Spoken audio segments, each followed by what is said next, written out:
श्री राम। नमस्कार।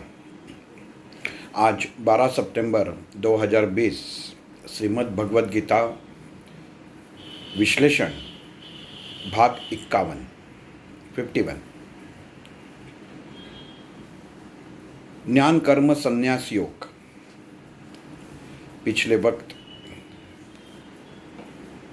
पिछले संभाषण में ज्ञान कर्म संन्यास योग समाप्त हुआ। भगवान श्री कृष्ण अर्जुन को ज्ञान देते हुए जैसे जैसे एक एक पायरी ऊपर जा रहे हैं, वैसे जब हम मंदिर में जाते हैं तो भगवान का दर्शन और कलश का दर्शन, शिखर का दर्शन, अलग अलग प्रांतों में अलग अलग शब्द है इसके लिए कहा। कई जगह पे ऐसा होता है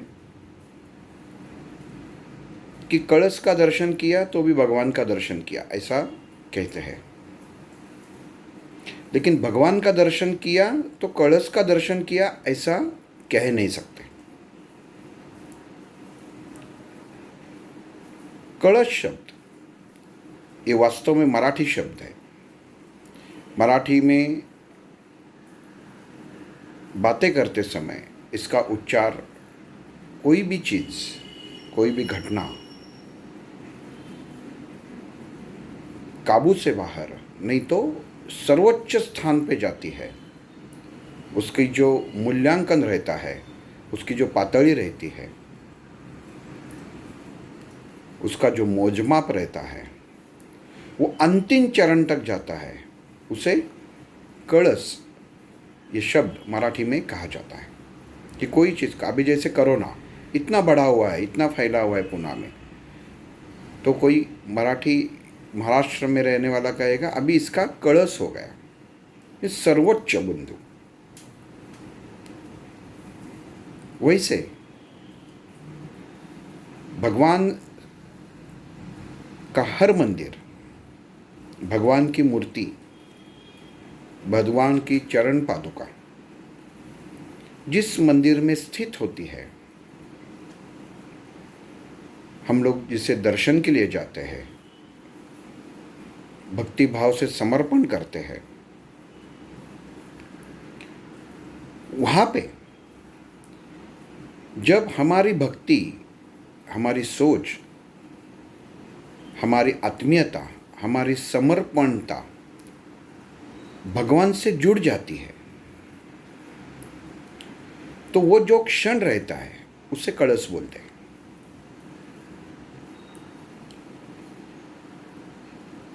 केवल मैंने पीछे एक प्रश्न किया था कि जो मंदिर में भगवान की मूर्त रहती है, उसके कलश पे, उसके गोपुर पे इतने बहुत सारे भगवान की मूर्तियाँ क्यों रहती हैं?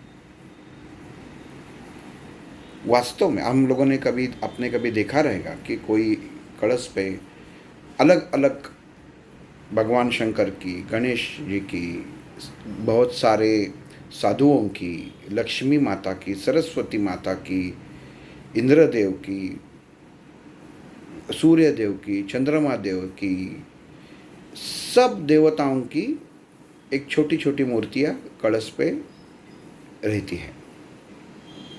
अगर और जो वास्तव में मंदिर के अंदर जिसकी मूर्त रहती है, कोई भी लोग, हम लोग एक उदाहरण के लिए लेते हैं कि दत्त गुरु जी की मूर्ति मंदिर में स्थित है, भगवान शंकर की, महादेव की पिंडी की अंदर स्थित है, तो वहाँ पे अगर हम लोग उसके शिखर देखते हैं, उसका कलश देखते हैं, तो उस पर बहुत सारी भगवान की मूर्तियाँ शिल्पकार, मूर्तिकार तैयार करते हैं और वहाँ पे हम लोगों को दिखाई देती है। वास्तव में इसका अर्थ यह है, ज्ञान कर्म संन्यास योग में भगवान श्री कृष्ण ने अर्जुन को जो ज्ञान दिया है वो किस प्रकार विचार के प्रति हम लोगों को ले जाता है, इसका उदाहरण मैं दे रहा हूँ। ये विषयांतर नहीं है। हम लोग जब कोई भी मंदिर में दर्शन के लिए जाते हैं तो हम लोगों को वो भगवान की सर्वोच्च पातड़ी जो कलश रहता है उसे हासिल करना होता है। उसे हासिल करने का मतलब क्या है? अपना समर्पण, अपनी आत्मीयता, जो अंदर देवत्व है उसके प्रति 100% होनी जरूरी है। इसके लिए कलश महत्वपूर्ण है। कभी कभी जहाँ पे अभी लॉकडाउन चालू है कोरोना की वजह से, हम लोग हर महीना गजानन महाराज जी के दर्शन के लिए आज भी जाते हैं शेगांव। बहुत सारे लोगों पागल भी कहते हैं इतने 12 घंटे जाके, मंदिर तो अभी चालू नहीं है। लेकिन क्यों जाते हैं? मंदिर एक बार चालू हो जाने दो फिर जाओ। लेकिन जहाँ पे गजानन महाराज जी हो, कोई देवता हो, जो उनका तत्व वो कलश तक आता है, इसके लिए उनका स्वरूप वहाँ पे निश्चित तरह से स्थित रहता है। केवल देखने की दृष्टि, देखने का दृष्टिकोण, वो ज्ञान हमें होना जरूरी है। भगवान श्री कृष्ण ने अर्जुन को ये क्या कि ज्ञान 2 प्रकार का जैसा होता है, जैसे बुद्धि 2 प्रकार की होती है, वैसे कर्मों के बारे में भी ज्ञान कर्म संन्यास योग में भगवान श्री कृष्ण ने अर्जुन को बताया था कि हमें अर्जुन को कौन सी उच्चता, कौन सा कलश तय करना है और वहाँ तक जाना है, ये वो बात है। हम लोग केवल जाते हैं, प्रसाद लेके बाहर से जाते हैं, कुछ फूल हार कुछ भी लेके जाते हैं, भगवान को भोग चढ़ाते हैं, नमस्कार करते हैं, बाहर आ जाते हैं, ऐसा ऐसा ऐसा ऐसा जो कुछ करते हैं अपनी भावना से, और फिर प्रसाद लेके, भरपेट प्रसाद लेके, मैं भरपेट शब्द बहुत इसके लिए यूज़ कर रहा हूँ, इसके लिए इस्तेमाल कर रहा हूँ कि वो प्रसाद है, बहुत लोगों को समझ में नहीं आता। प्रसाद की खासियत है वो थोड़ा ही लेना चाहिए। वो भगवान की प्रसाद का अर्थ ही है प्र और साद। प्र का मतलब है जिसमें परमेश्वर बसा हुआ है, वो प्रत्येक अंश में परमेश्वर, प्रत्येक अंश और उसकी दी हुई साथ। इसके लिए जो हम लोग खाना खाने से पहले भोग चढ़ाते हैं, भोग लगाते हैं, तो वो अनाज खाना नहीं रहता, वो प्रसाद बन जाता है। कितना खाना है ये हम लोगों को समझना चाहिए, वो अलग बात है। लेकिन जो ज्ञान भगवान श्री कृष्ण अर्जुन को दे रहे हैं वो सर्वसामान्य लोगों को ही है, ये मैं पहले बता चुका हूँ। मनुष्य जीवन में वास्तव में हम लोग जो रोज कृति करते हैं, क्रिया करते हैं, वो क्यों करते हैं, इसका सवाल हम लोगों के बीच में कभी आता ही नहीं है। किसी को पूछा आप सुबह उठ के क्या करते हैं, वो बोलते क्या फालतू सवाल पूछ रहे हो, मैं तो जैसे उठता हूँ पहले अपने दांत साफ करता हूँ, फिर मुंह धोता हूँ। देखिए, इसमें मैंने सवाल पूछा कि आप सुबह उठकर क्या करते हैं, वो बोलते हैं पागल जैसा सवाल है, मैं उठकर हाथ धोता हूँ, मुंह धोता हूँ, पेशाब को जाता हूँ। केवल 1% लोग कहते हैं मैं जैसे ही उठता हूँ, बिस्तर से बाहर निकलने से पहले वो मैं भगवान को, वो परमात्मा को, ये पृथ्वी को, ये बहुमाता को मैं प्रणाम करके उसे वंदन करता हूँ और वो परमात्मा को प्रार्थना करता हूँ कि हे भगवान, हे परमात्मा, तुम्हें नमस्कार करके, तुम्हें समर्पित करके कल रात को मैंने जो आंखें बंद की थी वो तुम्हारे भरोसे के ऊपर ही की थी। मैं तो सो गया लेकिन तुम मेरे शरीर के अंदर, मेरे मन के अंदर जाग रहे थे, इसके लिए मैं आज ये दिन देख पा रहा हूँ। तो हे भगवान, हे परमात्मा, मैं तुम्हें पहला वंदन करता हूँ कितने लोग करते हैं? कोई नहीं करता। केवल नमस्कार करना है, ऐसे हाथ जोड़ते चलो आगे, ऐसा नहीं है। प्रार्थना करना जरूरी है। अगर हम लोग कोई चीज़ चाहिए, हम लोग खाना खाते हैं और हमें चपाती चाहिए, सब्जी चाहिए, तो हम लोग माँ को, पत्नी को बोलते हैं कि मुझे चपाती परसो। उसके बाद वो लाके हमें दे देती है। प्रार्थना सही हो चाहिए। केवल आप माँ को कहेंगे दो, तो उसको पता कैसे चलेगा क्या दो? वैसे ही उसके मनुष्य के जीवन में रोज घटने वाली हर चीज़, हर घटना, वो भगवान को, वो परमेश्वर को आप बताएंगे नहीं, उसके साथ बात करेंगे नहीं, तो वो केवल मूर्त में ही रह जाएगा, मूर्ति में ही रह जाएगा। हम लोग केवल कहते हैं कि अच्छे कर्म होना चाहिए, अच्छे नियम होना चाहिए, ऐसा नहीं है। कृति क्या करते हैं भगवान के प्रति, परमेश्वर के प्रति हम लोग क्या, हमारा रवैया रहता है, उसे क्या नज़र अंदर से देखते हैं, वो बहुत जरूरी है। भगवान श्री कृष्ण ने यहाँ पे अर्जुन को कहा कि तुम कर्म कैसे करना है। मनुष्य को अपने पांचों इंद्रिय और 5 कर्मेंद्रिय, 5 ज्ञानेंद्रिय, 10 इंद्रियों के ऊपर संयम रखना जरूरी है। कर्म करने से पहले सोचना जरूरी है, नहीं तो इंसान कर्म ही ना करे। ये भगवान श्री कृष्ण कह रहे हैं। और दूसरी बात कह रहे हैं कि इंसान कर्म के बिना रह नहीं सकता। अब यहाँ पे ज्ञान कर्म संन्यास योग में जब भगवान श्री कृष्ण ने कहा ज्ञान की, कर्म की, पूरा ज्ञान अर्जुन को दे दिया।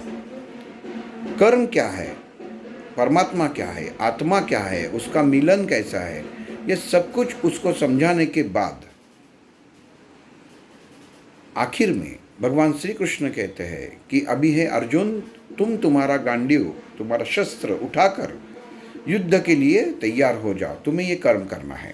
पहले क्या बताया कि कर्म का संन्यास की ओर कैसे लेके जाना है और मुक्ति कैसे पाना है, उसका मार्ग बताया। और अभी क्या कह रहे हैं, शस्त्र उठाओ और युद्ध के लिए खड़ा हो जाओ। इसकी ये बातों की वजह से इंसान जिंदगी में हर समय सोच में रहता है, मन से शांत नहीं रहता, और वो सोचते सोचते हजारों सवाल अपने मन के अंदर उत्पन्न करता है, पैदा हो जाते हैं, विचारों के द्वारा पैदा हो जाते हैं। अर्जुन उस समय कुरुक्षेत्र पे, धर्म क्षेत्र पर ऐसे ही संभ्रमित हो गया। भगवान श्री कृष्ण को कह रहा है कि हे केशव, कर्म क्या है ये तो तुमने बताया, इंसान को कर्म करना चाहिए ये भी तुमने बताया, मनुष्य को अपने इंद्रियों के प्रति प्यार नहीं होना चाहिए, उन्हें वश में रखना जरूरी है, जितनी क्रिया है उतना ही इस्तेमाल करना चाहिए। मैं कहने का मतलब है नियंत्रण होना चाहिए, ये भी तुमने बताया। अगर कर्म छोड़ के तुम संन्यास की ओर चलोगे तो तुम्हें मुक्ति प्राप्त होगी, ये भी तुमने बताया। और अभी तुम ही कह रहे हो कि धनुष्य उठाओ और युद्ध करने के लिए तैयार हो जाओ। कर्म भी तुम कहते हो और कर्म योग कितना जरूरी है ये भी तुम ही कह रहे हो, तो इसका मुझे जवाब दो। ज्ञान कर्म संन्यास योग के बाद जो योग आता है कर्म संन्यास योग, उसमें पहले श्लोक में भगवत गीता में लिखते समय अर्जुन उवाच लिखा है। पहले जब हम लोगों ने भगवत गीता शुरू की तभी मैंने बताया संजय उवाच।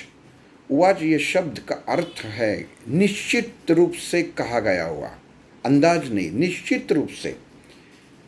वैसे ही ये जो प्रश्न है, अर्जुन के मन में जो प्रश्न उभर रहा है, वहाँ पे भगवद गीता में अर्जुन उवाच करके ये कर्म संन्यास योग की शुरुआत की है, श्लोक नंबर 1 में।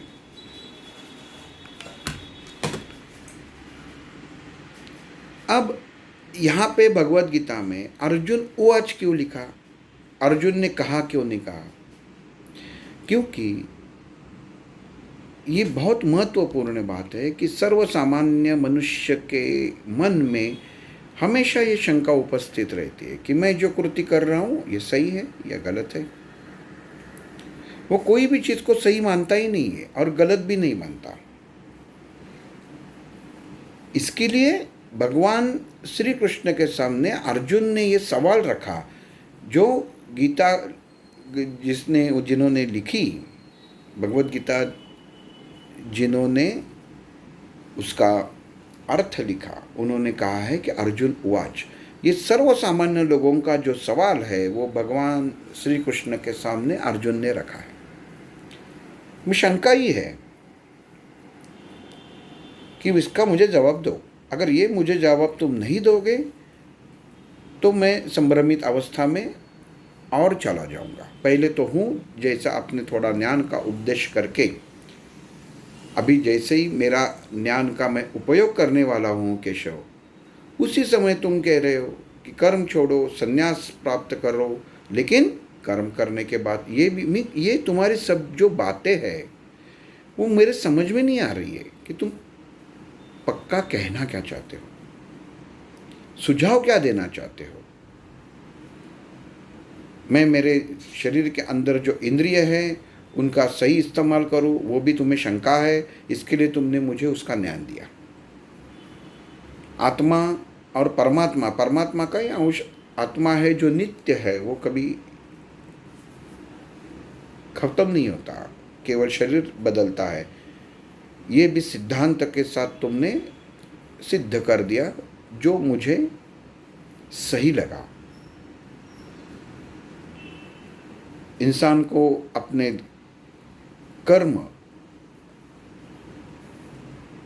अपने धर्म के अनुसार कर्म करना चाहिए, ये भी तुमने बता दिया, वो भी मुझे समझ में आया। वो कर्म और धर्म का पालन करते हुए मैं मोक्ष कैसे पाऊंगा, इसका रास्ता भी तुमने मुझे बता दिया।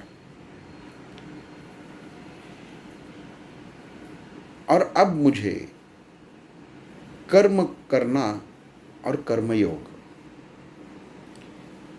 ये दोनों चीज़ें ठीक से समझ में नहीं आ रही है। ये मुझे समझाओ, इसमें मैं संभ्रमित हूँ। मैं कर्म करूँ या ना करूँ? आप कह रहे हो कि मत करो, एक बार कह रहे हो करो, उदाहरण द्वारा, ज्ञान द्वारा मुझे समझा रहे हो, और वापस वही जगह पे आके मुझे खड़ा, मैं क्या करूँ? ये संभ्रमित अवस्था है, सर्वसामान्य मनुष्य की संभ्रमित अवस्था है।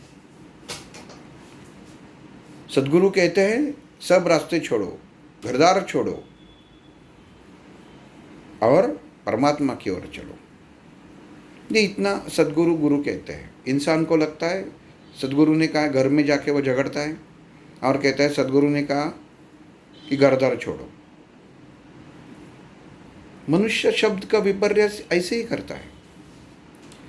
सद्गुरु ने कहा घरदार छोड़ो और परमात्मा को अपनाओ, परमात्मा के रास्ते पे चलो। उन्होंने कहा कि संसार छोड़ो। घरदार छोड़ो, घरदार का मतलब है मन में जो स्थित जो अवस्था है, जो गलत चीज़ें हैं, उसे दरवाज़ा खोल के छोड़ दो। घर और दार, इंसान दरवाजे के ऊपर खड़ा होता है, मैं अंदर जाऊं या बाहर ही खड़ा रहूं।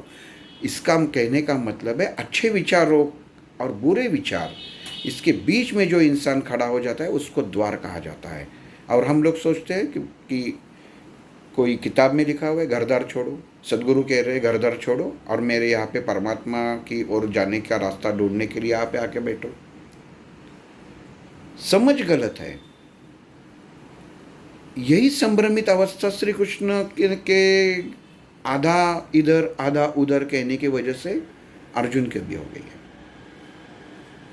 इंसान सुनता कुछ है, समझता कुछ है और होता कुछ है। इसके लिए भगवत गीता जिन्होंने लिखी है उन्होंने यहाँ पे शब्द का इस्तेमाल किया है, वाक्य का इस्तेमाल किया है, अर्जुन उवाच। अर्जुन ने कहा ही है, ये सर्वसामान्य इंसान का प्रश्न है ही कि मैं कर्म करूं या ना करूं। मैं उदाहरण के साथ कहता हूं, अर्जुन का प्रश्न क्या है, मैं उदाहरण के साथ कहता हूं। कर्मयोग जो एक विशिष्ट कारण से अपने अपने कर्म से जुड़ा हुआ रहता है। इंसान तो मरते दम तक कर्म करना ही पड़ता है। एक बात और बता देता हूँ, जो इंसान खाना पीना छोड़ देते हैं और परमात्मा प्राप्त करने की कोशिश करते हैं, वो परमात्मा को कभी प्राप्त कर नहीं सकते, ऐसे भगवान श्री कृष्ण ने कहा है।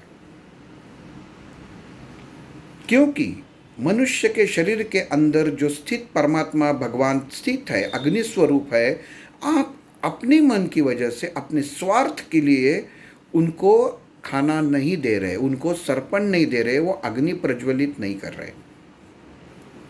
ये आप नहीं कर सकते, आपको वो हक नहीं है। भगवान ने निसर्ग नियम जो बनाया है उसके प्रति ही आपको चलना है, ये भगवान का नियम है। एक सांस आपको ज़्यादा नहीं मिलेगी, आप धनवान हो, आपका शरीर अच्छा हो या आपका शरीर रोगी हो, जिस वक्त जिस क्षण आपकी मौत लिखी हुई है, आपकी आखिरी सांस लिखी हुई है, उधर तक आपको जीना ही है और जीना ही पड़ेगा। जो आत्महत्या करते हैं वो सबसे बड़ा महापाप करते हैं, उनको वो भुगतने के लिए वापस दोबारा जन्म लेना पड़ता है, लेकिन वो ज्ञानी होते हुए भी समझते नहीं है। और भगवान श्री कृष्ण ने क्या कहा है कि मनुष्य को हर वक्त, हर समय, हर क्षण, आखिरी दम तक खुद के खाने के लिए, दूसरों का खाने के लिए नहीं, खुद के खाने के लिए इंतज़ाम करना चाहिए, उसके लिए कष्ट करना चाहिए। ये सबसे बड़ा कर्म है। देखिए क्या भगवान श्री कृष्ण का कहना है, खुद का खाना। हम लोग दूसरी बार कहता है भगवान श्री कृष्ण, खुद के बारे में सोचना गलत है, दूसरों के बारे में भी सोचना है। और यहाँ पे कहते हैं कि खुद के बारे में सोचना जरूरी है, क्योंकि मनुष्य के अंदर जो परमेश्वर स्थित है, वो भगवान स्थित है। वो अगर शांत नहीं रहेगा तो आप अच्छा कर्म करने के लिए कैसे तैयार हो जाओगे। जो इंसान अनाज, पानी, खाना पीना छोड़कर देह का त्याग करता है, वो रास्ते पे चलता है, वैसा नहीं करना चाहिए, ऐसे भगवान श्री कृष्ण का कहना है। कि मनुष्य के शरीर के अंदर जो अग्नि है, आपने कभी महाभारत में, रामायण में पढ़ा है कि किसी ने अपना शरीर का त्याग खाना पीना छोड़ के किया है? कहाँ पे भी नहीं मिलेगा, क्योंकि जो परम अवतार है, परमात्मा है, उसकी खुद के मुख से, खुद की मुंह से कही गई हुई बात है। इंसान को खाना ही चाहिए। जिस दिन इंसान का खाना बंद हो जाता है, समझ लेना वो मृत्यु की ओर पाँव बढ़ाना चालू कर देता है। जैसे ही कोई रोग हो जाता है, जिस समय इंसान का खाना बंद हो जाता है, कम हो जाता है, धीरे धीरे बंद होता है, तो चिकित्सक, डॉक्टर कहते हैं, उनको पता चल जाता है कि इसकी चाल अभी मृत्यु की ओर चलने चली है। क्योंकि इंसान का पहला खाना बंद हो जाता है, उसको अच्छा नहीं लगता, वो बोलता है कि हटाओ, मेरे सामने से हटाओ, मुझे खाने की इच्छा नहीं हो रही है। ये इच्छा न होना, इसका मतलब है मृत्यु की ओर अपना पाँव चलना। विज्ञान शास्त्र में, मेडिकल शास्त्र में ये कहते हैं, जी आदमी का खाना सही है, जिसका पेट का अग्नि, जठर का अग्नि सही है, वो इंसान अच्छा है, सही है। जितने रोग होते हैं, इसमें 99% रोग ये अपने शरीर में जो खाना खाते हैं, जठर में, लीवर की वजह से हो जाते हैं। उसमें से उत्पन्न होने वाले रस की वजह से हो जाते हैं, जो शरीर को ऊर्जा द्वारा मिल जाते हैं। उसमें अड़चन, विकृति, दोष, रोग उत्पन्न हो जाता है। इसके लिए भगवान श्री कृष्ण ने कहा है कि मनुष्य को आखिरी सांस तक कर्म करना बहुत जरूरी है। कुछ मत करो, खुद का खाने का कर्म तो करना ही पड़ेगा।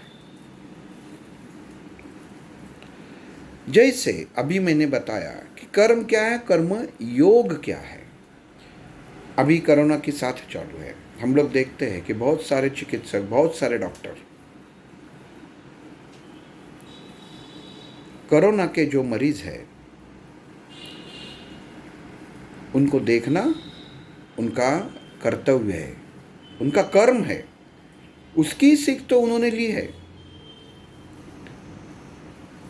वो सीख लेते समय उनकी वो जो शपथ रहती है कि मैं पेशेंट जो रुग्ण है, जो बीमार है, उसके प्रति 100% सेवा भाव रखूंगा और सेवा करूंगा। ये एक मनुष्य ने खुद के कर्म को दिया हुआ वचन है।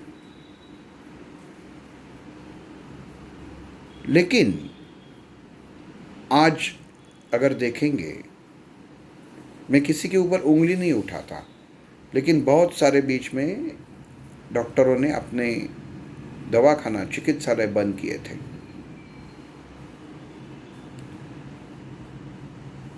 अपना कर्म छोड़ के भाग रहे थे, और कुछ ऐसे थे कि अपनी जान की बाजी लगाकर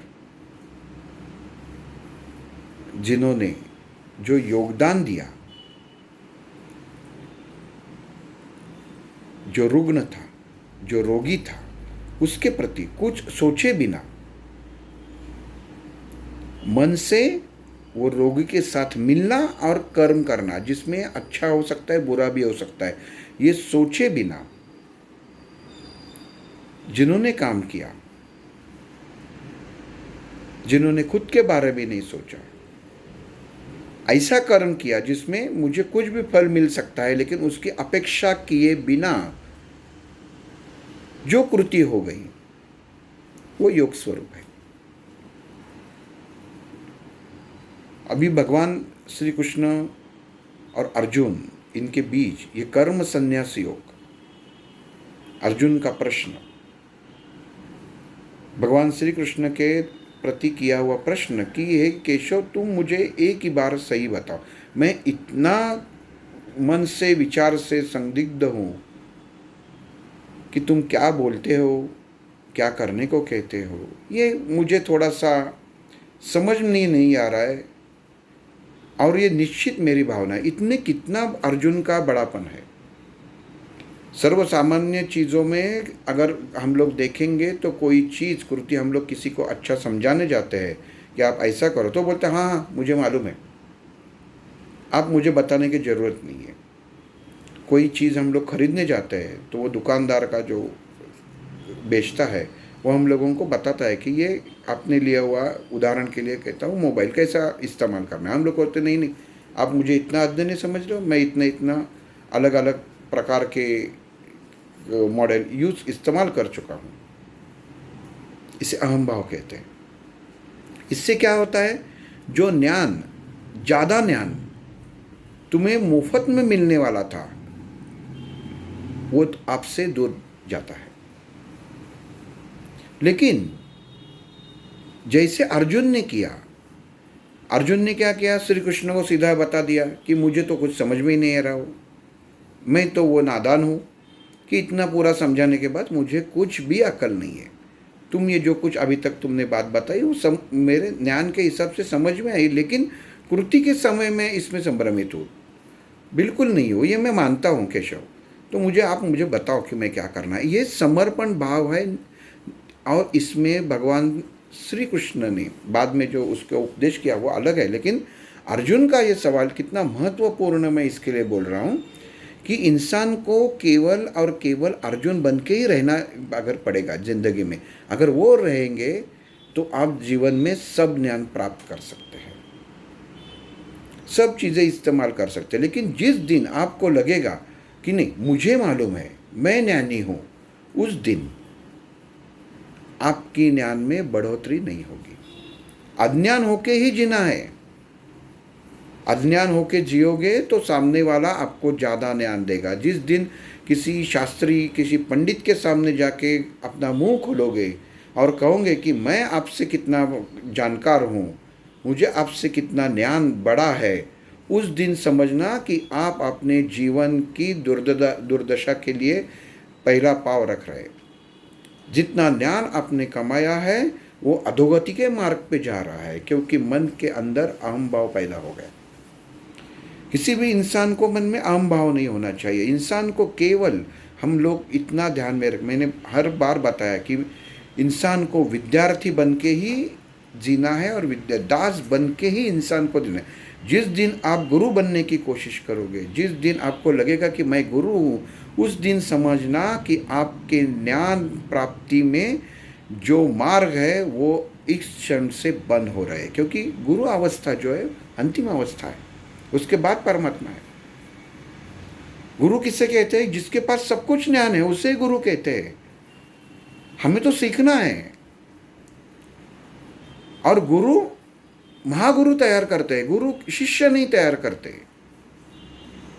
गुरु महागुरु तैयार करते हैं। कोई भी गुरु कहते हैं ना कि कोई इसने शिष्य बनाया, तो शिष्य नहीं, गुरु महागुरु ही तैयार करते हैं, अपने से ज्यादा। वो सच्चा गुरु। अगर उससे बहस करोगे, गुरु से बहस करोगे, नहीं मुझे मालूम है ये ऐसा है वैसा है, तो आप ज्ञान से हाथ धो बैठोगे। हमें केवल हर समय हर क्षण विद्यार्थी बनकर ज्ञान की प्राप्ति करनी है, और उसमें बाद उसके ऊपर आपको सोचना है कि हम लोग ने क्या प्राप्त किया। जो प्राप्त किया उसका सही अर्थ क्या है और मुझे इसका इस्तेमाल कैसा करना चाहिए, ये हमें सोचना चाहिए। सब चीज़ें गुरु नहीं बताता, आपको वो द्वार पे लाके खड़ा कर देता है। इसके लिए सदगुरु कहते हैं घरदार छोड़ो और मेरे यहाँ पे आके बैठो। इसका मतलब है संसार छोड़ो नहीं, मन के द्वार में, मन का द्वार जो तुम्हारा अभी जहाँ पे तुम खड़े हो, जो संशय से खड़े हो कि मैं अंदर ही रहूं या बाहर जाऊं, वो द्वार से वो द्वार छोड़ दो। वो घर को द्वार ही नहीं होना चाहिए, वो खुला ही रहना चाहिए। जिसके मन में शंका है उसके घर में द्वार रहता है।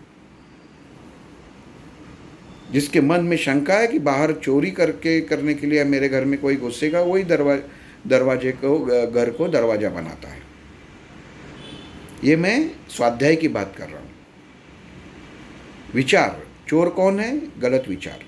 लेकिन अगर आपको खातरी है कि मेरे मन में उभरने वाले हर विचार सही है, जो परमात्मा ने उपदेश दिया है, जो सद्गुरु ने उपदेश दिया है, जो आदेश दिया है, उसके द्वारा ही, उसके बलबूते के ऊपर ही वही मार्ग से मैं चल रहा हूँ, तो वो अपने मन को द्वार लगाने की, रखने की ज़रूरत नहीं है।